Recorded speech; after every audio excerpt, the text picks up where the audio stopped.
Hi hello and welcome back to around the world of cricket. இன்றைக்கி around the world of கிரிக்கெட்டில் போன தடவை IPL ரிட்டன்ஷனை பற்றி பேசணும். நிறைய பேர் வந்து கீழே காமெண்ட் செக்ஷன்லேயும் போட்டிருந்தீங்க, ஏன்னா இப்போ தான் வேர்ல்டு கப்பு தோற்றோம் வந்துட்டீங்க, இப்போ தான் வேர்ல்டு கப்பு தோற்றோம், அதை பற்றி எதுவுமே பேசலை, அதை பற்றி ஒரு என்ன சொல்கிறது, அதை பற்றி என்ன பண்ண போகிறோன்னு சொல்லலை அப்படின்னு. என்ன பண்ண போகிறோங்கிறது ஓவர் நைட் ரியாக்ஷன் கிடையாது. நான் அதிலே நிறையா சொல்லியிருந்தேன், நிறைய வீடியோலேயே ஒரு சில இடத்துல சொல்லியிருந்தேன் என்னெல்லாம் பண்ணலாம், நெக்ஸ்ட் என்ன பண்ண சான்ஸ் இருக்குது அப்படின்னு சொல்லிட்டு. எஸ், எரர்ஸ் நடந்திருக்கலாம், மிஸ்டேக்ஸ் நடந்திருக்கலாம், பட் ஓவராலாக ட்ரான்ஸ்ஃபர்மேஷன் பண்ணுறதுக்கு டைம் வேணும், அதுக்குன்னு ஒரு விஷன் வேணும், அதுக்குன்னு ஒரு எக்ஸாக்ட் டைரெக்ஷன் வேணும். டெஃபினெட்லி ஐம் ஷுர் ராகுல் bhai and co, for example VVS Laxman and co. Yes, அதை பற்றி நம்ம இன்றைக்கி பேச போகிறோம்.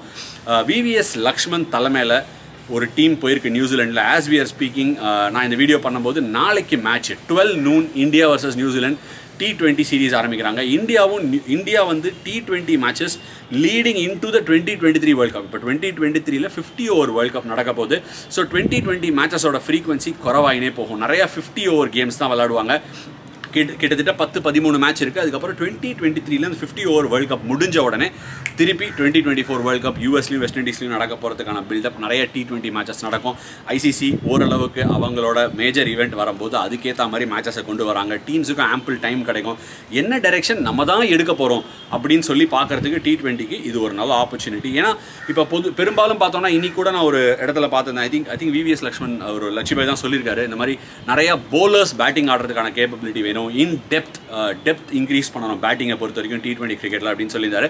ஏன்னா இன் ஹைன்சைட்டே தப்பான ஒரு விஷயம். ஹைன்சைட்டுன்னு நான் சொல்கிறது என்னன்னா, மேட்ச் முடிஞ்ச உடனே இவர் இருந்தால் நல்லா பண்ணியிருக்கலாம், அவர் இருந்தால் 13 விக்கெட் எடுத்திருக்கலாம், இவர் இருந்தால் 1300 ரன் அடிச்சிருக்கலாம் அப்படின்னு சொல்கிறதெல்லாம் வந்து நம்ம ஆஸ் குட் அஸ் கெஸ்ஸிங். அதாவது யாராவது ஒருத்தர் இருந்திருந்தால் மேட்ச்சில் வித்தியாசம் இருந்திருக்கும் அப்படின்னு சொல்கிற கான்செப்டே என்னை பொறுத்த வரைக்கும் அவுட்டேட்டட் கான்செப்ட். ஏன்னா இப்போ மேட்சப்ஸ்லாம் வந்துருச்சு. எஸ்பெஷலி எந்த ஃபார்மேட்லேயும் சொல்லக்கூடாது, டெஸ்ட்டு ஃபார்மேட்லேயே சொல்லக்கூடாது, நான் பிலீவ் பண்ணுறேன் T20 ஃபார்மேட்டில் சொல்லக்கூடாது. ஸோ அதை நோக்கி பார்க்கும்போது லட்சுமிபாய் என்ன சொல்லியிருக்காருன்னா, முதல்ல எதுக்காக லட்சுமிபாய் அவங்களோட என்டையர் டீம் டிஃப்ரெண்ட்டாக போயிருக்காங்க. ஸோ இதுக்கான கண்ணோட்டம் கூட நம்ம ஊரில் யாரும் கரெக்டான டைரெக்ஷனில் சொல்ல மாட்டாங்க. ஏன்னா ராகுல் டிராவிட் அண்ட் டீம் அவங்க வந்து எக்ஸ்டென்சிவ் ஹார்ட் ஒர்க் போட்டிருந்தாங்க. பிளானிங்லேருந்தும் சரி, எனக்கு உள்ளூர்லேருந்து தெரியுங்கிறதுனால சொல்கிறேன். கிட்டத்தட்ட தூங்காமல் இந்த பிளானிங் பண்ணலாமா, அந்த பிளானிங் பண்ணலாமா, இந்த வென்யூக்கு இப்படி, அந்த வென்யூக்கு இப்படி, இந்த டீமுக்கு இப்படி அப்படிங்கிற அளவுக்கு இன்டென்ஸ் அண்ட் இன்டெப்த் பிளானிங் பண்ணாங்க. ஸோ மென்டல் மட்டும் இல்லை, ஃபிசிக்கல் பேர்ன் அவுட்டும் எல்லாருக்கும் தேவைப்படும். பேர்ன் அவுட்டும் ஆகிருக்கலாம். ஸோ எல்லாருக்கும் அந்த பிரேக் தேவைப்படும். ஸோ அந்த டீம் அப்படியே தே taking a small 2 week break. பங்களாதேஷில் நியூசிலாண்டில் முடிஞ்ச உடனே முடிஞ்சுதுரா அப்படின்ன உடனே பங்களாதேஷில் ஆரம்பிக்கும் அந்த டூர். அதனால இந்த டீம், அதாவது வந்து விவிஎஸ் லக்ஷ்மன் ஒரு அனலிஸ்ட்டு, ஒரு ட்ரெயினர், ஒரு ஃபிசியோ, எல்லாருமே வித்தியாசமாக டிஃப்ரெண்ட்டாக போயிருக்காங்க. விச் ஆல்சோ ஷோஸ் நிறைய டேலண்ட் இருக்குது இந்தியாவில், அவங்களுக்கு ஆப்பர்ச்சுனிட்டிஸ் வழங்கப்படுது அப்படின்னு. Not only from playing front, coaching front கூட. ஸோ இந்தியா நியூசிலாண்டுக்கு நம்ம போகலாம். ஃபஸ்ட்டு எடுத்தோடனே நம்ம இந்தியா நியூசிலாண்டோட சீரீஸ் நான் சொன்னேன் உங்ககிட்ட 12 noon இந்தியா டைமுக்கு ஸ்டார்ட் ஆகுது. ஃபஸ்ட்டு T20 லெக்கோட ஸ்டார்ட் ஆகுது. இப்போ இந்தியா போகும்போது சில பல எக்ஸ்பெரிமெண்ட்ஸோட ஒரு டோர்னமெண்ட்டுக்குள்ளே போகலாம், ஒரு பைலேட்ரல் சீரீஸ்க்குள்ளே போகலாம். இன்ஃபேக்ட் ஒரு தரப்பில் ஒரு விஷயத்தை நான் முன்ன நிறுத்தணும்னு நான் நினைக்கிறேன். அதை பற்றி உங்கள் தாட்ஸை டெஃபினட்டாக காமெண்ட் செக்ஷனில் போடுங்க. என்னடா அப்படின்னு யோசிக்கிறீங்க, பைபிள் இருக்குது, பைபிள்குள்ளே நம்பர்ஸ் அண்ட் ஸ்டாட்ஸ்க்குள்ளே போகிறதுக்கு முன்னாடி நான் அதை முன் வைக்கணும்னு நினைக்கிறேன். இப்போது இந்தியாங்கிற ஒரு டீம் வந்து கிரிக்கெட் ஹைலி ஃபாலோடாக ஒரு ரிலிஜனாக நம்ம ஃபீல் பண்ணுறோம். T20 கிரிக்கெட்டை பொறுத்த வரைக்கும் மார்ஜின்ஸ் ரொம்ப குறைவு. ஒரு பால்லையும் தோக்கலாம், ஒரு ரன்லேயும் தோக்கலாம், சம்டைம்ஸ் வெறும் பவர் பிளேலேயே தோக்கலாம். பவர் பிளேயில் நம்ம 30 ரன் அடிப்போம், ஆப்போனண்ட் 60 ரன் அடிப்பாங்க, கேம் முடிஞ்சு போச்சு. நீங்கள் நிறைய பேருக்கு அந்த ஸ்டாட் தெரியாது, பட் பவர் பிளேலேயே பாதி கேம்ஸ் ஆர் won and lostன்னு சொல்கிறாங்க. ஸோ எக்ஸ்பெரிமெண்டேஷனுக்கு நிறைய விண்டோஸ் இருக்குது T20 கிரிக்கெட்டை பொறுத்த வரைக்கும். தடாலடி தாட் பூட் தஞ்சாவூர் அப்படின்னு இறங்கி ஒரு சில விஷயங்களை பண்ணலாம். இந்தியா வந்து ப்ரவுட் கிரிக்கெட்டிங் நேஷன். இப்போ ஒன்றுமே இல்லை, ஒரு பைலேட்ரல் சீரீஸ் தோற்றா கூட அது ஒரு நியூஸாக மாறுறதுக்கான வாய்ப்பு இருக்குது. ஒரு டெலிவிஷன் நியூஸ் சேனலில் இந்தியா ஹார்கே அப்படின்னு சொல்லிட்டு, அதாவது வந்து தமிழில் சொல்கிறேன், இந்தியா தோற்று போச்சு அப்படின்னு சொல்லி நிறைய பேர் பேசுவாங்க. அதுக்கான ரெப்பர்கஷன் சொல்லுவாங்க, இவங்களை தூக்கலாமா அவங்கள தூக்கலாமான்லாம் நடக்கும். பட் இந்த மாதிரி, அதாவது ஒரு ஃபேமஸ் ஓல்ட் சேயிங் இருக்குது, you can always lose a battle but never lose the war. You can lose a battle to win a war அப்படின்வாங்க. ஸோ என்னை பொறுத்த வரைக்கும் நம்ம வேர்ல்டு கப் செமிஃபைனலில் தோற்றோம். இந்தியன்ஸை பொறுத்த வரைக்கும் ஹை பெஞ்ச் மார்க் செட் பண்ணியிருக்கோம். அதனால் நம்ம ஃபைனல்ஸில் போய் ஜெயிக்கிறத தவிர எதையுமே நம்ம வந்து ஒத்துக்கலைங்கிறது வந்து நம்மளோட ஹை எக்ஸலன்ஸ் லெவலை காட்டுது. Not only of the team, even expectations from the பப்ளிக்கே அது ஒரு வெல்கம் சைன்.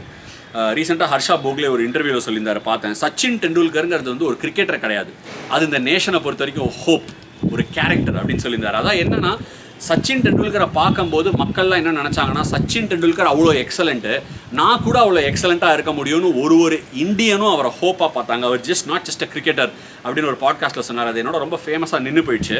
அதனால நான் சொல்கிறேன், நம்மளோட எக்ஸலன்ஸ் பால் பார்க் அவ்வளோ ஹையாக இருக்கும்போது ஆஸ் அ ஃபேன், அதாவது நான் கன்சியூமர்னு சொன்னேன் லாஸ்ட் வீடியோலேயே, as a fan, as a consumer, as someone bringing the game, அதாவது வந்து ஒரு எக்ஸ்பர்ட் ஒப்பீனியன் கொடுக்குற இடத்துலேருந்தே நம்ம வந்து நமக்கு இதெல்லாம் தேவை T20க்கு, இந்த எக்ஸ்பெரிமெண்டேஷன் பண்ணி இந்த கேம் தோக்கிறது ஓகே அப்படிங்கிற ஒரு வியூவை வந்து ஆஸ் அ ஃபேனாக உங்களால் அக்செப்ட் பண்ண முடியுமா? ஏன்னா ஒரு கிரிக்கெட்டராகவோ இல்லை ஒரு பிளேயராக ஹேவிங் பிளேட் த ஸ்போர்ட், நான் பின்னாடியில் நின்று பார்க்கும்போது இந்த பைலேட்ரல் சீரிஸ் 1-2 ட்ரை பண்ணி தம்பிங் வின்னோட வரது பெட்டரு, ராதர் அதாவது தம்பிங் வின்னோட வரலாம், இல்லை அந்த மேட்சை தோக்கலாம் அந்த எக்ஸ்பெரிமெண்டேஷனால், ஏன்னா மார்ஜின்ஸ் ரொம்ப கம்மி. அந்த மாதிரி ஒரு லாஸை ஒரு ஃபேனாக உங்களால் அக்செப்ட் பண்ண முடியுமா முடியாதா? அதை வேறு மாதிரி பார்க்க முடியுமா முடியாதா? உங்கள் காமெண்ட் செக்ஷனில் போடுங்க. எதுக்காக நான் இதை போடுறேன்னா, இப்போ பிளேயர்ஸ், அதாவது ஸ்டாஃப் மட்டும் இல்லை, பிளேயர்ஸ்லாம் கூட 2024க்கு யாரெல்லாம் பார்க்க முடியுங்கிற ஒரு ஹோப்பில் தான் வந்து டீமையும் பிக் பண்ணியிருக்காங்க selectors, which is obviously step in the right direction. இன்றைக்கி நம்ம பார்க்கலாமே, உதாரணத்துக்கு ஃபஸ்ட்டு T20க்கு வந்து Rishabh Pant vice captain announce பண்ணியிருக்காங்க. ஹார்திக் பாண்டியாவோட கேப்டன்சியில் இறங்க போகிறாங்க ஃபார் த ஃபர்ஸ்ட் டைம். T20யில் ஒரு IPL அவரோட கேப்டன்சி அண்ட் பேட்டிங்கை எக்ஸிபிட் பண்ணியிருக்காரு. அவர் குஜராத் டைட்டன்ஸ்க்கு நம்பர் 4ல் விளாடினார். ஆக்சுவலி 3 and 4 கூட விளாடினார் நிறைய மேட்ச். ஹி கேம் அவுட், வந்து தம்பிங்காக ஆடினார். அந்த மாதிரி ஒரு ஹார்திக் பாண்டியாவை பார்க்க போகிறோமா, இல்லை ஃபினிஷர் ஹார்திக் பாண்டியாவை பார்க்க போகிறோமா? Will Sanju Samson finish innings, இல்லை ஒரு மிடில் வந்து ஒரு நம்பர் 4 நம்பர் 5 போயிட்டு ஒரு இம்பெட்டஸ் கொடுத்து ஸ்பின் ஹிட்டராக, பிக் ஹிட்டராக, புல் சைட் பவுண்டரிஸை எடுத்துகிட்டு வர ஒரு பிளேயராக வரப்போகிறாரா அப்படிங்கிற நிறைய கொஸ்டின்ஸ் இருக்குல்ல. சஞ்சு சாம்சனுக்கு ஒரு சான்ஸ் கிடைக்குமா? ஏன்னா டீம் எப்படி அமைக்க போகிறாங்க? எனக்கு தெரிஞ்சு சுப்மன் கில் இஸ் அ லாக்குங்க, the top of the order. Shubman Gill confirm open பண்ண போகிறாரு T20 இன்னிங்ஸை. கூட ஓப்பன் பண்ண போகிறது இஷான் கிஷனா, ரிஷப் பண்டா? நீங்கள் யாரை பார்க்க ஆசைப்படுவீங்க? ஏன்னா ஒரு ரிஷப் பண்ட் என்ன தான் ஒரு இம்பாக்ட் பிளேயராக இருந்தாலும் அவர் மிடில் ஆர்டரில் ஆடினதோட டாப் ஆஃப் தி ஆர்டரில் பயங்கரமான பர்ஃபார்மன்ஸஸ் கொடுத்துருக்காரு. 2018க்கு நம்ம போகலாம். நிறைய பேர் கூட சொல்லியிருக்காங்க, வசீம் ஜாஃபர் கூட ட்விட்டரில் போட்டு நான் பார்த்தேன், அவர் டாப் ஆஃப் தி ஆர்டரில் தான் நம்ம ரிஷப் பண்டோட பெஸ்ட்டை பார்க்க முடியும் அப்படிங்கிற மாதிரி போட்டிருக்காங்க. ஸோ அந்த டைரக்ஷன் எடுப்பாங்களா, இல்லை இஷான் கிஷன் ரொம்ப பாவங்க நிஜமாவே. டீமோட ரொம்ப நாளாக ட்ராவல் பண்ணுறாரு, பட் நிறைய கன்சிஸ்டன்ட் அதான் என்ன சொல்லுது, எக்ஸ்டெண்டட் ரன்னாக ஒரு பிளேயராக கிடைக்கல. ஸோ அவரும் எதிர்பார்ப்பார் ஒரு எக்ஸ்டெண்டட் ரன். இஷான் கிஷனும் கில்லா, இல்லை ரிஷப் பண்ட் அண்ட் கில்லா அப்படிங்கிறது வந்து நம்ம பொறுத்திருந்து பார்க்கணும். நம்பர் 3 என்னை பொறுத்த வரைக்கும் ஸ்ரேயஸ் ஐயர் தான் ஆடுவார். சூரியகுமார் யாதவ் நம்பர் 4ல் லாக்குன்னு நினைக்கிறேன். அது கூட ஒரு டெம்டேஷன் இருக்கும், சூரியகுமார் யாதவ் வந்து ஒரு 3ல் அமிச்சு ஆடலாமான்னு. But I think Shreyas is earned his right. So அவர் 3ல் போவார், 4ல் சூர்யா போவார்னு நான் நினைக்கிறேன். மிடில் ஆர்டரில் இதுதான் ரிஷப் பண்ட டாப்ல அமிச்சிங்கன்னா, மிடில் ஆர்டரில் லெஃப்ட் ஹேண்டர் யாரும் கிடையாது. லெஃப்ட் ஹேண்டர் இல்லாத ஒரு விஷயம் வந்து is also very highly spoken about thing. Left and right combination இன்றைக்கி T20 கிரிக்கெட் இல்லாமல் நடக்காது அப்படிங்கிற மாதிரிலாம் பேசுகிறாங்க. ஸோ அது என்ன பண்ண போகிறாங்க? Is there left hand middle order option அப்படின்னு பார்க்கும்போது the only other option is Washington Sundar. அவரை வந்து நம்பர் 5ல் ஆடுவாங்களா அப்படிங்கிறது தெரியல. ஐ டோன்ட் சி, அதாவது வாஷிங்டன் சுந்தர் அந்த மாதிரி ரோலில் பார்க்கலன்னா அவர் 11ல் வரது வந்து எப்படின்னு தெரியல. ஏன்னா வாஷிங்டன் சுந்தருக்கு இது ஒரு comeback. At the same time நான் எழுதி வச்ச மாதிரி என்னோட பைபிளில் வந்து என்னோட ஃபஸ்ட்டு 11 நான் இதான் எழுதி வச்சிருக்கேன். ஸோ நான் சொன்ன மாதிரி ஸ்ரேயஸ், ஸ்கை, ஒருவேளை ரிஷப் ஓப்பன் பண்ணல, இஷாந்தா ஓப்பன் பண்ணுறாங்கன்னா ரிஷப் 5ல் வந்துடுவார். Hardik will be at 6, Deepak Hooda at 7. Deepak ஹூடாவை கூட 3ல் ட்ரை பண்ணலாம். ஏன்னா லாஸ்ட் டைம் ஹார்திக் பாண்டியா வந்து கேப்டனாக அயர்லாந்து போனபோது தீபக் ஹூடா 3ல் போனார். நல்லா ஞாபகம் வச்சுக்கோங்க. ஸோ 3ல் தீபக் ஹூடா ஆடிட்டா ஸ்ரேயஸ் ஐயர் விளாடுவாரா? இந்த மாதிரி கொஸ்டின்ஸ்க்குலாம் ஆன்சர்ஸ் நமக்கு பார்க்கும்போது தான் கிடைக்கும். 7ஓட ஹூடா அந்த ஸ்லாட்டோட போயிடுச்சு அப்படின்னா பேட்டிங் 8லேருந்து கொஞ்சம் ஃபாஸ்ட் பவுலர்ஸோட ரன் டவுன் ஆகிடும். அதனால் ஐ திங்க் ஐம் ஷுர் 8ல் ஹர்ஷல் பட்டேல் விளாடுவார். 9 வந்து டெஃபினட்டாக சிராஜன், 9 and 10 சிராஜன், ஹர்ஷ்தீப் விளாடுவாங்க. 11ல் I'm expecting Yuzvendra Chahal to play. Ideally Kuldeep and Chahal விளாடணும். இட்ஸ் அ கிரேட் விளாட்னா செம்ம காம்பினேஷன், செம்ம போட்டன்சி கிடைக்கும், டிஃப்ரெண்ட் வெரைட்டி கிடைக்கும். Yes, but at the same time India அந்த காம்பினேஷன்லேருந்து ஏன் ஆப்ட் அவுட் பண்ணிட்டாங்கன்னா 8லேருந்தே பேட்டிங் இல்லாமல் போயிடுறதுனால அந்த காம்பினேஷன்லேருந்து ஆப்ட் அவுட் பண்ணி ஒரு finger spinner who can bat மாதிரி ட்ரை பண்ணியிருக்காங்க. இந்த காம்பினேஷன் நமக்கு வரணும்னா batsman fast bowler who can bat at 8, இல்லை ஒரு medium phasor who can bat at 8 வரணும். இல்லை யூசியோ இல்லை குல்தீப்போ வந்து 8ல் விளாடணும் அவங்க பேட்டிங். குல்தீப் டெஃபினட்டாக ஒரு பேட்டிங்கில் ஒர்க் பண்ணியிருக்காரு. So I'm looking forward to all these answers. இந்த மாதிரி கொஸ்டின்ஸ்லாம் டெஃபினட்டாக இருக்குன்னு தெரியும். அதுக்கேற்ற மாதிரி ஆன்சர் பண்ணணுங்கிற விஷயம் டெஃபினட்டாக எல்லார் கையிலையும் இருக்குது. நான் முன்னாடியே சொன்ன மாதிரி ஆஸ் ஃபேன்ஸ் இந்த லார்ஜர் வாரை ஜெயிக்கிறதுக்கு ஒரு சின்ன பேட்டில் நம்ம தோத்தா பரவாயில்லைங்கிற அப்ரோச்சோடு போனால் உங்களுக்கு ஓகேயா, ஹாப்பியாக இருப்பீங்களா? இல்லை தோத்தாலும் வந்து இப்படி ஆயிடுச்சு அப்படி ஆயிடுச்சுன்னு பேசுவோமா? Where do you stand on that? Comment செக்ஷனில் போடுங்க. இப்போ நம்ம அடுத்த செக்மெண்ட் பார்க்க போகிறது ஆஸ்திரேலியா vs இங்கிலாந்து. அது ஒரு சீரிஸ் நடக்குது. வேர்ல்டு கப் 2023 நோக்கி அவங்கள பயணத்தை ஆரம்பிக்கிறாங்க. The greatest white ball team இந்த last 7 years is in Australia playing cricket. The greatest white ball team in the last decade சொல்றது தப்பு. 2015 வேர்ல்ட் கப்புக்கு பிறகு அதுதான் வந்து உண்மை. இங்கிலாந்து பயங்கரமாக ஆடி இருக்காங்க. But as I'm speaking, England look like they will lose the first ODI against Australia at Adelaide Oval. இதில் வந்து இங்கிலாண்டோட எப்படி சொல்கிறது, இங்கிலாண்டோட நட்சத்திர ரன் ஸ்கோரர், அதாவது ரன் மிஷின் இவர் அப்படின்னு சொல்லலாம் ஒயிட் பால் ஃபார்மேட்டை பொறுத்த வரைக்கும். T20 இருக்கட்டும், பட் ஒன் டேல ஐ திங்க் இப்போ தான் கொஞ்சம் வந்துட்டு இருக்காருன்னு நினைக்கிறேன். டேவிட் மலான் 280 தான் அடித்தாங்க. இங்கிலாண்டோட தரப்பட்டியலில் அவங்க ஆடக்கூடிய ஒயிட் பால் கிரிக்கெட்டில் 280யா அவ்வளோதானா அப்படின்னு கேட்குற மாதிரி தான் இருக்குது. ஏன்னா 280ல் இன்றைக்கி மாடர்ன் டே ஓடிஐ கிரிக்கெட்டில் ஒன்றும் 2023ல் ஒன்றும் அப்படின்னு சொல்லி ஏன்டா சொல்கிறேன் அப்படின்னு நீங்கள் யோசிக்கலாம். கான்டெக்ஸ்ட் வச்சு பார்க்கலாம். எல்லாருமே வந்து அன்றைக்கி கவுஹாட்டியில் மேட்ச் ஆடுறோம், இன்றைக்கி கேரளாவில் ஆடுறோம், இன்றைக்கி சென்னையில் ஆடுறோம், இந்த மேட்ச் ஜெயிச்சிட்டோம், இப்படி தான் நம்ம பார்ப்போம் பெரும்பாலும். அந்த மேட்சை ஆடும்போதே ஒரு தொலைநோக்கு பார்வை. 2023 வேர்ல்டு கப் இந்தியாவில் நடக்க போது மாதம் November, December R October, November இந்த மாதத்தில் நடக்க போது. ஃபஸ்ட்டு திங் டியூ இருக்கும். டியூ இருந்தால் டாஸ் ஓரளவு குரூஷியல் ஃபேக்டராக இருக்கும். மேட்சஸ் ஒரு வேளை 12 மணிக்கு ஆரம்பிக்கலாம், which is a very important thing. என்னை பொறுத்த வரைக்கும் நான் ஒரு இந்தியன் கிரிக்கெட் ஃபேன். இந்தியா வந்து ஒன் டேல out standing cricket team. Again இந்த டோர்னமெண்ட் ஸ்டார்ட் ஆகும்போது at home India will have aces up it sleep. But combination அதெல்லாம் ஒர்க் அவுட் பண்ணுவாங்க இந்தியா. பட் இப்போ நம்ம பேச போகிறது இங்கிலாந்து அண்ட் ஆஸ்திரேலியா. பெரிய ஹெஃப்டி ஸ்கோரிங் கேம்ஸ் வரும். ஆஸ்திரேலியா ஒன்றும் சும்மாலாம் வரமாட்டாங்க. ஹெவி பவர் ஃபுல் பவரோடு வருவாங்க. ஹியூஜ் ஸ்கோர்ஸ் சேஸ் பண்ணுவாங்க. 330, 340 பார் ஸ்கோர்ஸாக இருக்கும். டியூ இல்லாமல் ஆடணும்னா நானாக இருந்தேன்னா டே கேம்ஸ் சொல்லலாம்டா அப்படின்னு சொல்லிவிடுவேன். பழைய காலத்துக்கு எடுத்துகிட்டு போயிடுவேன். பட் டே கேம்ஸ் ஆடும்போது எது கலர் துணி, எது வெள்ளை பால், ரெட் பால்லே ஆடலாம் அப்படின்னு நிறைய பேர் சொல்லுவாங்க. But control the controllables. அதாவது ஒன் டே கிரிக்கெட்டை இல்லை ஒயிட் பால் கிரிக்கெட்டை டே டைமில் ஆடினா டெஃபினட்டாக வந்து lot of controllables will happen. Ordinary scores even ஒரு 60 பால் 60 கூட பழைய காலப்படி ஒரு competitive bat and ball game ஆகிடும். பட் அதெல்லாம் நடக்க போதில்லை. நான் சும்மா ஒரு கான்டெக்ஸ்டாக பேசிகிட்டு இருக்கேன். ஒயிட் பால் கிரிக்கெட் டியூ நிறையா இருக்கும், விக்கெட் சூப்பராக இருக்கும், ரிஸ்க் ஸ்பின்னர்ஸ் பிரேக் த்ரூ பண்ண முடியணும். அதெல்லாம் தொலைநோக்கோட வச்சுட்டு அண்ட் ஹை பேஸ் ஒர்க்காக இருக்குது இந்தியாவில். ஈவன் ஐபிஎல் டீம்ஸ்லாம் பார்த்தா ஹை பேஸ் எடுக்கிறாங்க. ஏன்னா தே நோ நைட்டில் எப்படி சேலஞ்ச் பண்ண முடியும், டியூலாம் இருந்தால் எதுலாம் வேலைக்காகும் அப்படின்னு பார்க்கும்போது Australia have their sleeves up there. Steven ஸ்மித்துக்கு ஒரு மேசிவ் ரோல். பேசிகிட்டு இருக்கும்போது அந்த 280 சேஸை ஒரு காமெடி பண்ணிட்டு இருக்காங்க. ஸ்டீவ் ஸ்மித் ஆஸ் யூஷுவல் அந்த சேஸை ஏஸ் பண்ணிட்டு இருக்காரு அலாங் சைட் டேவிட் வார்னர். 70 பால் 70. அவர் பர்த்டே எப்பவும் பிஸ்னஸ் ஆஸ் யூஷுவலுங்க. நான் எப்போவுமே பிஸ்னஸ் கிளாஸ் தான் ட்ராவல் பண்ணுவேன், என் வேலையை நான் பண்ணிட்டு இருக்கேன் அப்படின்னு அவர் பண்ணிட்டு இருக்காரு. இங்கிலாந்து தரப்புலேருந்து a problem of plenty.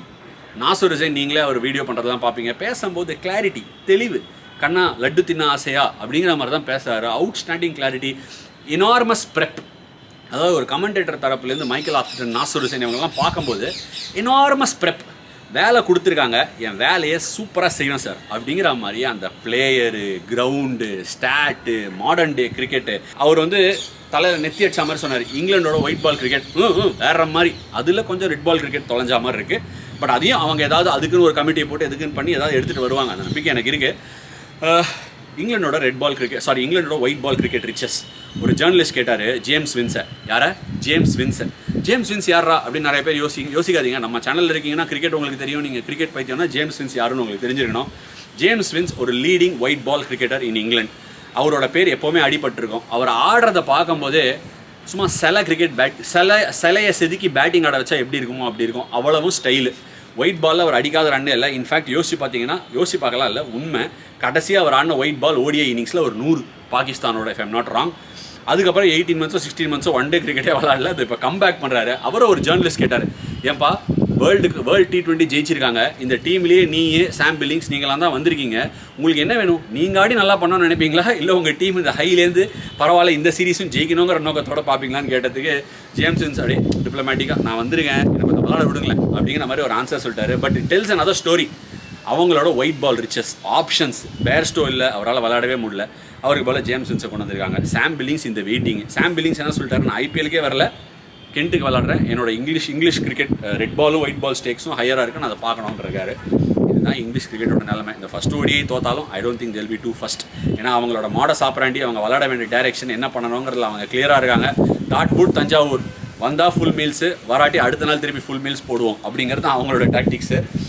Australia குறைச்சல் இல்லை, high power, high pace, good tactics and good players. அதாவது வந்து ஸ்டீவன் ஸ்மித் ஒன் டேல பியூட்டிஃபுல்லாக ஒரு ஆங்கர் ரோல் பண்ணுவார். மானஸ் லபுஷன் இருக்கார். 10th பவருக்கு அவங்க போகலாம். டிம் டேவிட் எடுத்துகிட்டு வருவாங்களா இல்லையான்னு தெரியல. ஸ்டாய்னஸ் நல்லா விளையாடுவார். ஆப்ஷன்ஸ் இருக்குது போலிங்கில். என்ன தான் வந்து அவங்களோட போலிங் அட்டாக்கில் கமின்ஸ் அண்ட் ஹேசல்வுட் ரொம்ப நாள் T20 பவுலராக திருப்பி வந்திருக்காரு. கமின்ஸ்க்கு கொஞ்சம் இஷ்யூஸ் இருந்தாலும் ஒன் டே ஃபார்மேட்டில் I think still there is value. Hazlewood மேலே போட்டு கொஞ்சம் ஸ்விங் பண்ணுவார், சீம் பண்ணுவார், ஸ்டார்க் அப் ஃப்ரண்ட் ஓடி வந்து நல்லா ஸ்விங் பண்ணுவார் பாலை. Pat Cummins into the deck, இந்தியாவில் நிறைய எக்ஸ்பீரியன்ஸ் இருக்குது. அகேன் சொல்லிட்டே இருக்கும்போது பேட் கமின்ஸ் இந்த match 3 wicket, Adam Zampa 3 wicket. இந்த மேட்ச் அவங்க வின் பண்ணுறாங்க. yet another high competitive team. On another hand important news, Aaron Finch retire ஆகிட்டார் ஒயிட் பால் கிரிக்கெட்டை பொறுத்த வரைக்கும். ஆனால் பிபிஎல் நான் விளாட போகிறேன் இந்த வருஷம் அப்படிங்கிற மாதிரி சொல்லியிருக்காரு. 2019 உலகக்கோப்பைக்கு முன்னாடி ஆஸ்திரேலியாவுக்கு 25 to 30 கேம் ரன் கொடுத்த ஒரு பிளேயர், சவுத் ஆஸ்திரேலியன் லெஜெண்ட். அவர் வந்து ஆஸ்திரேலியாவில் highly rated cricketer Travis head. அவருக்கு அப் தி ஆர்டர் கொடுத்துருக்காங்க ஒரு ரன்னு. இது எப்படி, அதாவது அவரும் ஒன்றும் சும்மா இல்லை, 55 பால் 70 அடிச்சிட்டார் இந்த மேட்ச்சு. ஸோ அவரை கை தூக்கியிருக்காரு. பாருப்பா, எனக்கு லாஸ்ட் டைம் ரன்னு கொடுத்தாங்க, ஆனால் நான் வேர்ல்டு கப்பில் இல்லை, இந்த தடவை என்ன நடக்க போகுதுன்னு தெரில அப்படின்னு ஹம்பிளாக ஒரு பிகினிங் சொன்னாலும் பண்ணி காமிச்சிருக்காரு. நான் இருக்கேன், வந்திருக்கேன் அப்படிங்கிற மாதிரி. So Australia and England start another campaign with vision 2023 இந்த மைண்ட் இன் இந்தியா. ஸோ இதுதான் உலகக்கோப்பை 50-50க்கு ஒரு சின்ன பில்டப்பு. அடுத்து ஆஸ் யூஷுவல் நம்மளோட ஷோவில் என்ன பண்ணுவோம், பிளேயர் வாட்ச் பண்ணுவோம். இன்றைக்கி பிளேயர் வாட்ச் வித்தியாசமாக விஜய் ஹசாரே ட்ராஃபிலேருந்து இந்தியாவில் என்ன பிளேயர் வாட்ச், யார் யார் எங்கெங்கே இருக்காங்கன்னு பார்க்கலாம். சப்ளை அண்ட் டிமாண்ட் இஷ்யூ அப்படின்னு உங்களுக்கு ஐபிஎல்லை பொறுத்த வரைக்கும் சொல்லியிருந்தேன். இந்த தடவை ஆப்ஷனில் வந்து எடுக்கிறதுக்கு ஆப்ஷன்ஸ் கொஞ்சம் கம்மியாக இருந்தாலும் யாரடா எடுக்கலாம், எங்கேயாவது எடுத்து கொஞ்சம் பைசாவில் வசூல் பண்ணிடலாம்டா, போடுற பைசாவை ரெட்டிப்பாக ஆக்கணும்டா அப்படின்னு யோசிச்சுட்டு இருக்கிற ஃப்ரான்ச்சைஸிலாம் கண்ணில் விளக்கெண்ணையை விட்டு இந்த மேட்சுக்கெல்லாம் போயிருப்பாங்க. எல்லா ஸ்கவுட்டும் போயிருக்காங்க. As we are speaking RCB scout இருக்காங்க, மும்பை இந்தியன்ஸ் ஸ்கவுட் தூணிலும் இருப்பாங்க, துரும்பிலும் இருப்பாங்க, எல்லா இடத்துலையும் இருப்பாங்க. ஸோ அது ஒரு சந்தேகமே கிடையாது.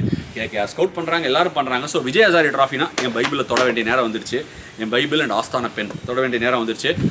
கோயம்புத்தூர் மாப்பிள்ளைக்கு பொண்ணு கிடைச்சா அப்படிங்கிற மாதிரி லாஜிக்கே இல்லாமல் கோயம்புத்தூர் மாப்பிள்ளை 2 பேரும் சிஎஸ்கே ரிலீஸ் பண்ணியிருக்காங்க. என் ஜெகதீசன் அண்ட் ஹரி நிஷாந்த். என் ஜெகதீசன் ஒரு மாதிரி லீன் பேட்ச் இருந்தது, திருப்பி கையை தூக்கி நான் நிறைய என் கேமில் ஒர்க் பண்ணியிருக்கேன், சிஎஸ்கே என்னை விட்டுட்டாங்க, வேறு யாராவது என்னை பார்க்குறீங்களா அப்படிங்கிற மாதிரி 300 அடிச்சு ஹையஸ்ட் ரன் கெட்டர் 4 மேட்ச்சில் 394 ரன்ஸில் உட்காந்துட்ருக்காரு. உச்சியில், அதாவது கேம் ஆஃப் த்ரோன்ஸ் ஃபேன்ஸ் இந்த ஹவுஸ் நீங்களாம் கை தட்டுவீங்கன்னு எனக்கு தோணுது. அந்த த்ரோனில் ஹையஸ்ட் ரன் கெட்டராக இப்போதைக்கு விஜய் ஹசாரே ட்ராஃபியில் உட்காந்துருக்காரு. அவருக்கு கீழே சாய் சுதர்ஷன் ஒன்றும் சலைச்ச வரல, ஆனால் அவரை பற்றி ரொம்ப பேச வேணாம். அவரு 2 ரன் அடிச்சிருக்காரு, ஏன்னா குஜராத் டைட்டன்ஸில் இருக்காரு. ரியான் பராக் சும்மா ஒரு வாட்ச், நம்ம பையன் இல்லையா, அதனால் ஒரு லைட் வாட்ச், 2 ரன் அடிச்சிருக்காரு. Strike rate 115 50 over world cup, ஏன்னா அது 50 ஓவர் வேர்ல்டு கப் சீசன் இல்லையா, அதனால் 291 ரன்ஸு ரொம்ப முக்கியம். Rajasthan Royals will be very happy. Highest 6 hitter இந்த டோர்னமெண்ட்டு, 14 6 அடிச்சிருக்காரு. சரி, போதும். இதுக்கப்புறம் வந்து தெரியாத பிளேயர்ஸ் பற்றி கொஞ்சம் பேசலாம். இப்போ நான் கொண்டு வர பிளேயர் வந்து அபர்ஜீத் பி. 5 வருஷம் நல்லா ஞாபகம் வச்சுக்கோங்க. 5 வருஷம் ஒரு டீமில், ஐபிஎல் டீமில் வெளியே உட்காந்தார். அண்டர் 19 வேர்ல்டு கப் ஹையோடு வந்தார். Extraordinary abilities, quality player of spin, டிஎன்பியில் நல்லா காமிச்சிருக்காரு அவரோட சரக்கை. இப்போ என்ன பண்ணியிருக்காரு, டாப் ஆஃப் தி ஆர்டர் எல்லாரும் விளாட்றாங்கடா. எல்லா பேட்ஸ்மேன், எல்லா சூப்பர் ஸ்டார்ஸ் எல்லாருமே இந்தியாவில் டாப் ஆஃப் தி ஆர்டரில் ஆடுறாங்க. நடு ஆர்டரில் ஆடுறதுக்கு யார் அப்படின்னு கேட்கும்போது நான் வேணால் ட்ரை பண்ணிட்டா அப்படின்னு சொல்லி வந்திருக்காரு. மிடில் ஆர்டரில் ஆடுறாரு, கொஞ்சம் போலிங் இம்ப்ரூவ் பண்ணியிருக்காரு, ஆஃப் ஸ்பின் போடுவார், பேட்டிங் நல்லா விளையாட்டுருக்காரு. நான் பார்த்து நல்லா எவால்வ் ஆகிருக்காரு. மிடில் ஆர்டரில் நல்ல ஃபினிஷிங் கொடுத்துருக்காரு. ஸோ அந்த ஃபினிஷிங் கிக்கு நிறைய பேர் நோட் பண்ணுவாங்கன்னு நான் ஃபீல் பண்ணுறேன். அடுத்த ஆப்ஷன்லாம் இல்லை, இது சும்மா சிஎஸ்கே ஃபேன்ஸ் எல்லாம் சில்லறையை சத்தர விடுறதுக்கான ஒரு நியூஸ். ருத்துராஜ் கைக்வாட் போகலை நியூசிலாண்டுக்கு. ஏன் போகலை அப்படின்னு நிறைய பேர் கேட்கலாம். அங்கெல்லாம் நான் போகலை. ருத்துராஜ் கைக்வாடை பொறுத்த வரைக்கும் லாஸ்ட் 6 50 ஓவர் மேட்சஸில் 500. இதுதான் ருத்துராஜ் கைக்வாட நிலவரம் இன்னைக்கு. ருத்துராஜ் கைக்வாட் பலே. லாஸ்ட்டாக நான் கொடுக்க போகிற ஒரே ஒரு ஆப்ஷன் பேட்ஸ்மேன் தரப்புலேருந்து பாரஸ் டோக்ரா. பல காலமாக இருக்கார், பழைய கட்டை, செம்ம எக்ஸ்பீரியன்ஸு, பயங்கரமாக ரன் அடிப்பார். பாண்டிச்சேரிக்கும் பயங்கரமாக ஆடிட்டுருக்கார் 2 வருஷமாக. எனக்கு ஆப்ஷன் இல்லை, பேக்கப் ஆப்ஷன் நான் கொஞ்சம் தேடுறேன் அப்படின்னு நினைக்கிறவங்கலாம். லாஸ்ட் இயர் கேகேஆர்லாம் கூட ஷெல்டன் ஜாக்சன் எடுத்தாங்க. பாரஸ் டோக்ரா நல்ல பவர் வச்சிருக்காரு, ஸ்பின்னை நல்லா அடிப்பார். எங்கே இருக்காரு அப்படின்னு பார்த்துட்டு அவருக்கு ஒரு வாய்ப்பு இருக்கா அப்படின்னு பார்க்கலாம். ஏன்னா அவரு 200 அடிச்சிருக்காரு புதுச்சேரிக்கு. சரி, பேட்ஸ்மேன்லாம் பார்த்தாச்சு, பவுலர்லாம் என்ன நடக்குது அப்படின்னு கொஞ்சம் யோசிக்கலாம். நிறைய பேர் ஆல்ரெடி ஐபிஎல் டீம்ஸில் இருக்கிறவங்களாம் நான் கவர் பண்ணல. சும்மா என் மனசுக்கு பிடிச்சிருந்தா, இல்லை அவங்க முகம் பிடிச்சிருந்தா, இல்லை எனக்கு ரொம்ப பர்சனல் ஃபேவரட்னு தான் எடுத்திருக்கேன். பார்க்கலாமே. பவுலர்ஸ் வி கௌஷிக், அவர் ஒரு sort of comeback for Karnataka. நல்லா ஸ்டெடி லைன் அண்ட் லெங்க் போடுற பவுலர். கொஞ்சம் விக்கெட்டில் தான் இருந்ததுன்னா சும்மா சாப்பிட்டு போயிடுவார். அவர் என்ன பண்ணிருக்காரு, 11 விக்கெட்ஸ் எடுத்திருக்காரு. ஆஸ் யூஷுவல் அவர் வந்து அந்த கொஞ்சம் கண்டிஷன்ஸ்லாம் இருந்தது. காலையில் 9 o'clock வந்து கொஞ்சம் தண்ணி தெளித்து கோலம் போட்டாங்கன்னா அந்த இடத்துல பயங்கரமாக போடுவார். அவர் ஆடவே முடியாது, ஹைட் வேறு, அப்படியே அங்கேயே வைப்பார் பால். 11 விக்கெட்ஸ் எடுத்திருக்காரு. அடுத்து வந்து ஆகாஷ் சிங், ராஜஸ்தான் ராயல்ஸை சேர்ந்தவர். அண்டர் 19 இந்தியா ஆடினார். பயங்கர பொட்டன்ஷியல் நான் நினச்சேன். கொஞ்சம் அப்படியே ரேடார்லேருந்து விழுந்தார். 3 கேம்ஸில் 11 விக்கெட்ஸ் எடுத்திருக்காரு. ஹீஸ் டர்னிங் அப். அவரோட யூஷுவல் டீம், அவர் வந்து ராஜஸ்தானை சேர்ந்தவர், அந்த டீமுக்கு டர்ன் அப் பண்ணல இந்த தடவை. வேறு ஒரு டீமுக்கு டர்ன் அப் பண்ணுறாரு. அதுக்கப்புறமா வந்து சிவம் மாவி எல்லாருக்கும் தெரிஞ்சது கேகேஆர் ரிலீஸ் பண்ணியிருக்காங்க. ஐ திங்க் அவருக்கு ஐபிஎல் ஆப்ஷனில் ஒரு மவுஸ் இருக்கும். 8 விக்கெட் எடுத்திருக்காரு. இனிஷியலாக இன்ஸ்விங் போடுவார். இன்ஸ்விங் போட்டாலே ரைட் ஹேண்டருக்கு டக்கின் பண்ணுற மாதிரி அது ஒரு வெரைட்டி, அது ஒரு கமாடிட்டி. அவர் அங்கே வேலைக்கு ஆகல, நான் எடுத்து அவரை திருத்துறேன் அப்படிங்கிற மாதிரி நிறைய பேர் எடுத்து அவரை யூஸ் பண்ணுறதுக்கான வாய்ப்பு இருக்குது. அதுக்கப்புறம் லுக்மேன் மெரிவாலா டெல்லி கேபிட்டல்ஸில் என்னோட ஒரு வருஷம் இருந்தார். நல்ல சீம் பொசிஷன்ஸுமா நச்சுன்னு அடிப்பார். அவருக்கு ஏதாவது ஒரு டிமாண்ட் இருக்குமா அப்படின்னு பார்க்கணும். 7 விக்கெட்ஸ் எடுத்திருக்காரு. ஃபைனலாக நான் சொல்ல போகிற இந்த போலர் என்னோட பர்சனல் ஃபேவரெட்டு. இந்த குதிரை பல வருஷமாக ஃபஸ்ட் கிளாஸ் கிரிக்கெட்டில் ஓடிட்டுருக்கு. ஒரு டைமில் இந்த குதிரை ஐபிஎல்லும் விளையாடிருக்கு. இந்த குதிரை ஜென்ரலாக கொஞ்சம் இந்த படையப்பா படத்தை சொல்ல மாதிரி என்னதான் உனக்கு வயசானாலும் ஸ்டைலும் இளமையும் குறையவே இல்லை அப்படின்னு சொல்கிற மாதிரி இவர் வந்து I think is matured with time. And இவருக்கு இதுதான் டைமோ அப்படின்னு எனக்கு தோணுது. அப்னா டைம் ஆயகா அப்படின்னு சொல்லுவாங்க, அந்த மாதிரி இவருக்கு இது டைமோ அப்படின்னு தோணுது. 13 விக்கெட் எடுத்திருக்காரு. Average 7.9, economy 3.5. Economy want matter in T20 and 50 overs பொறுத்த வரைக்கும். ஜார்க்கண்டை சேர்ந்தவர். ராங் டைம் அட் ராங் பிளேஸில் ஒரு காலத்தில் இருந்திருக்கலாம். But right time at right பிளேஸில் யாராவது எடுத்தாங்கன்னா அவர் ஒரு இம்பாக்ட் கிரியேட் பண்ணுவார் நான் ஃபீல் பண்ணுறேன். Yes, I am talking about ராகுல் சுக்லா. ஏன்டா அப்படி ஸ்பெஷலாக சொல்கிறேன்? இந்த மாதிரி ஒரு விக்கெட் எடுக்கிறது யார் வேணால் காலையில் கொஞ்சம் அப்படி தண்ணி தெளிச்சு கோலம் போடும்போது யாராவது போட்டால் ஒரு 5 விக்கெட் விடலாம், 4 விக்கெட் விடலாம், நம்பர்ஸை தேத்திடலாம் நீங்களாம் யோசிக்கலாம். இல்லை, போன வருஷம்லாம் ஃபஸ்ட் கிளாஸ் கிரிக்கெட்டில் நான் எப்போவுமே இப்படி தான் பார்ப்பேன். ஃபஸ்ட் கிளாஸ் கிரிக்கெட்டுக்கு இதுக்கு என்னடா கனெக்ஷன் யோசிக்கிறவங்களுக்குலாம் அந்த பதில் சொல்கிறேன். ஒரு வருஷம் ஐபிஎல் அப்படியே வந்து நல்லா பண்ணிட்டு போயிடலாம். ஏன்னா 5 ஸ்டார் ஹோட்டலில் போகலாம், 5 ஸ்டார் ஹோட்டலில் தங்கலாம், நல்ல ஃப்ளைட்டில் போகலாம், எல்லோரும் பார்ப்பாங்க, டிவி அட்டென்ஷன் இருக்குது, சோஷியல் மீடியா அட்டென்ஷன் இருக்குது, எல்லோரும் பண்ணிடலாம். அதை பண்ணிவிட்டு பின்னாடி போய் ஃபஸ்ட் கிளாஸ் கிரிக்கெட்டில் நார்மல் ஹோட்டலில் தங்குவீங்க, கஷ்டமான சேசஸ் போகணும், மேத்ஸ்வர் இருக்க மாட்டாங்க, ஃபிசியோ சுமாராக தான் இருப்பாங்க, நல்ல அந்த ராயல் ட்ரீட்மெண்ட் கிடைக்காது. அதனால தான் நிறைய பேர் அந்த கிரைண்டை கோ த்ரூ பண்ணி வரவங்க லாங் லாஸ்டிங்காக இருப்பாங்க. ராகுல் சுக்லா ஐபிஎல் இருந்தார், வெளியே போயிட்டார். ஒரு மாதிரி போன வருஷம்லாம் லாங் ஸ்பெல்ஸ் ரெட் பால் கிரிக்கெட்டில் போட்டார். ஜார்க்கண்டுக்கு ஒரு ஃப்ரண்ட் ரன்னராக இருந்திருக்காரு. ஒரு ஆல்ஃபாவாக விளையாடிருக்காரு. ஜார்க்கண்டுக்கு ஏதாவது வேணும்னா கை தூக்கி நான் இருக்கேன்டா அப்படின்னு ஜார்க்கண்டுக்கு ஆன்சர் பண்ணியிருக்காரு. Again is putting a performance together. So ராகுல் சுக்லா மேபி யாராவது ஒரு ஃபாஸ்ட் பவுலர் தேடுறாங்க, இந்தியன் ஃபாஸ்ட் பவுலர் வேணும், எனக்கு பேக்கப் வேணும், யாராவது கிடைக்கல அப்படின்னு இந்த சப்ளை அண்ட் டிமாண்ட் இருக்கிற இஷ்யூவில் ஐபிஎல்ல யோசிச்சு எடுத்தால் maybe he can do a job அப்படிங்கிற ஒரு தாட்டோட இன்னியோட எபிசோட முடிவு கொண்டு வரேன். Hope you enjoyed it. வேறு ஏதாவது கேட்கணும் அப்படின்னு நினச்சிங்கன்னா தயவுசெய்து உங்கள் காமெண்ட் செக்ஷனில் போடுங்க. ஜென்ரலாக பாசிட்டிவ் ஃபீட்பேக்ஸை டெஃபினட்டாக நல்லா எடுத்துப்பாங்க. பாசிட்டிவாக இருந்தால் டீமுக்கும் பாசிட்டிவிட்டி நிறையா கிடைக்கும். நான் முன்னாடியே சொன்ன மாதிரி அந்த அப்ரோச் ஓகேயா? Are you ready to lose a battle to win a war அப்படிங்கிறது காமெண்ட் செக்ஷனில் போடுங்க. தேங்க்யூ.